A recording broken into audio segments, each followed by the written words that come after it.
It's the Jim and Terry Show, still waxing eloquent, two older guys, yes, still old, still waxing eloquent, maybe less so. We're on our fourth podcast for this session, and we're talking about things that are maybe hard to comprehend. As in WTF. Yeah, WTF moments. So what the... What is going on now that have you heard what's going on now?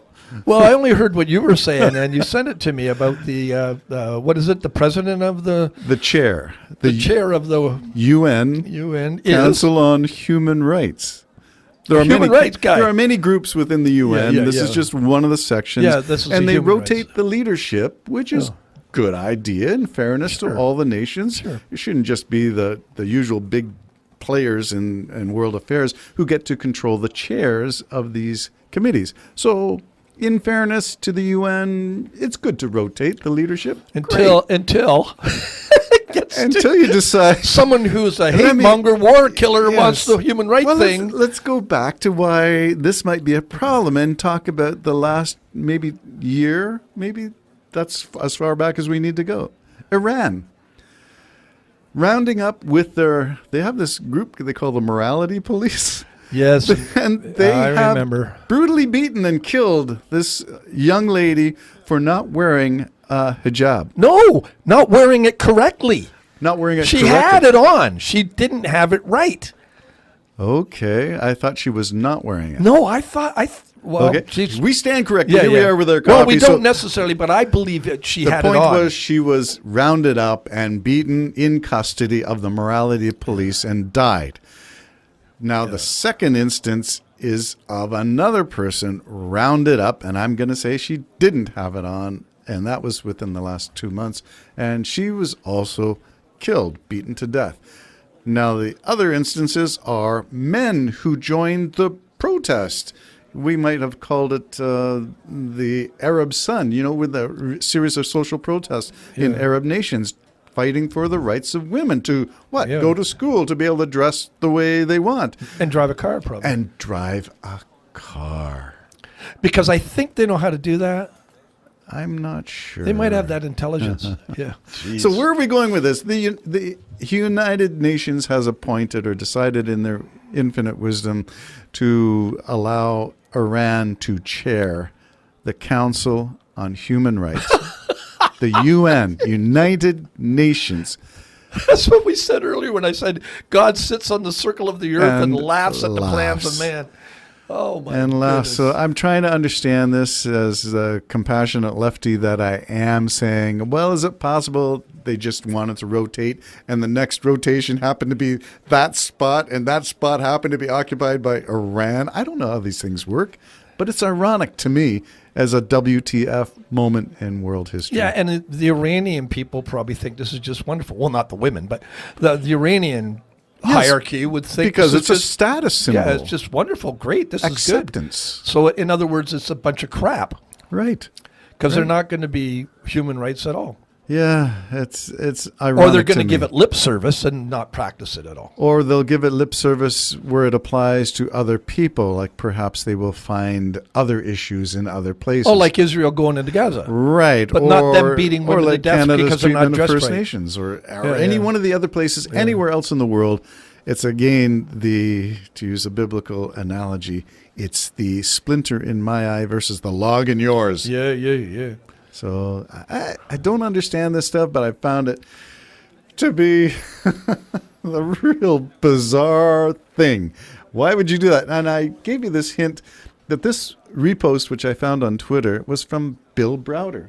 And I was going to look for that book. Okay, you can't hear Terry because it's away from Okay, there it is. Bill Browder is the author. The book is called Red Notice, which is all about how the hope of the 1989 Glasnost, Gorbachev, bring down that wall, said Reagan, and the wall came down, and all of a sudden there was such great hope that we might finally be on the same side where Russia would open itself up to free market forces, which is what brought Bill Browder back to the USSR. No, back to Russia. And then it tells this tale of how Putin quickly ended that once he came in and grabbed it all for himself. Richest man on the planet, perhaps. Yeah, he's loaded, man. He's got billions upon heaps upon billions of dollars. What can I tell you, Terry? You know, it's just evil all over the place. You think things are going to be good. You believe the propaganda. We're in an era now everywhere where you can't even believe anything you're hearing. And it's not just because of AI.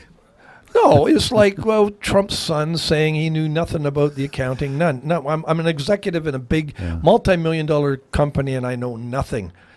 No, obviously just lying. We'll get to the Trump issue. Oh, all right. Well, I'm just saying, it's the same as Iran. Yes. Having them in charge of human rights is ridiculous. It's a slap in the face to everybody who suffers under injustice anywhere else on the face of the planet. Yeah. So that's my take on that. But it makes you naturally lose faith. It does for me in man, and man's ability to reason things out right. Yeah, I get where you're coming from, and I can understand that. So I will indulge you and concede that point to you. Yeah, I don't want to be too pessimistic, and that's where I would swing back the other way and say, at least we have a United Nations, and at least they're doing something which is more than nothing. And so my bottom line is, do good for goodness sake. Do something for goodness sake. Santa Claus says that too. Yeah, well, that's my... be good for goodness sake. That's my new mantra is, without the motivation of a religious God will get you or a hellfire is awaiting you if you don't, be good for goodness sake. Or that it would just be nice to be nice that way. So I'm going back to this guy, Bill Browder, because he posted this, and that's why I took an investigation into this thing. And my point with Bill Browder is to say that his lawyer, his name was Magnitsky, and because he was rounded up by Putin and persecuted, Browder got away, his lawyer did not, and died in Putin's custody. So the Magnitsky Act is an effort by Bill Browder to convince governments around the world, especially his own government, which is the United States, he's an American citizen, to take a look at all those people who are supporting and enabling the corruption in Putin's Russia and put a $ on that and say, can we not either A, confiscate, B, limit the reach, access to money, access to anything that enables this regime? Can we not control that? Because they are criminal. And that would be the Magnitsky Act. So it's to deal with Putin and his corruption. Anyway, that's the whole backstory to why am I reacting to the UN appointing Iran? It's like you said, the heart of man is inclined towards evil continually. And there's nothing good that I've seen. But Iran, remember, Iran is the old Persian Empire. Ooh. So, there's something in there. Maybe prophetic, maybe biblical, but maybe simply a seed of culture in which the Code of Hammurabi would have emerged, which is, as far as we know, one of the first codes of jurisprudence. Didn't we have a beer with Hammurabi the other day? Yeah, it sounds like a name of somebody who we could have. So that's the first WTF. Now let's go on to the American WTF, and there are couple. Oh. Okay, so the first one I wonder where he's going with this. Well, the first one, I was just going to talk about the WTF of the House Republicans not selecting Jim Jordan, but selecting this new guy. Well, he looks like is one better than the other? He looks like Mr. All-American guy, clean cut, clean shaven, except Christian. He wanted to bring his own government down. Oh my goodness! And he voted to bring the government down, quite frankly. And what they really were trying to do is install Donald Trump as forever the king of, well, they wouldn't call it a king, but the dictator of the United States. He was for that. And I don't understand that, that why you would think that and want to go on with that. But my fear, Terry, was that he's second in command now. And if something should happen to Biden, God forbid, he is now in charge. And I asked you the question, could he then forfeit his seat for Trump or make Trump vice president or something? Could they do that? And then he dies and Trump's king again. It sounds like a variation on the theme of Hitler wins the election legitimately in 1933, but then appoints himself supreme ruler for life. Well, they do. A lot of them do that. Yeah. They just at first it starts off. We need more time, and the elections are corrupt. So I'm going to be around for 4 more years, and then after Until we figure out until just it gets to the point where he doesn't even have to say it anymore. Right. He's just the supreme leader. By default. Yeah, and his daughter would fill the shoes after him probably. You don't need a vice president. He's got family. Yeah. So getting back to the theme of WTF, we have these ironic moments in American history too, where the people who tried to overturn an election, remember there are over 130 House Republicans who tried to do this, who all voted to overturn the election. Not one of them should be sitting in Congress, in my opinion, and certainly not one of the chief architects of that effort to keep Donald Trump in power should never be the speaker, whether that was Jim Jordan or any one of the others. But this one is supremely ironic in my mind. And the other part that got me was that his wife just expunged her social media account of her business, which happened to be converting. Oh, that's her business. She can do that. You don't have to go there patronize if you don't want to. You don't. But as soon as your husband becomes Speaker of the House, all of a sudden stuff disappears. And I get you're going to do some house cleaning. You don't believe we're on the eve of destruction. Oh, I love. Who was the group?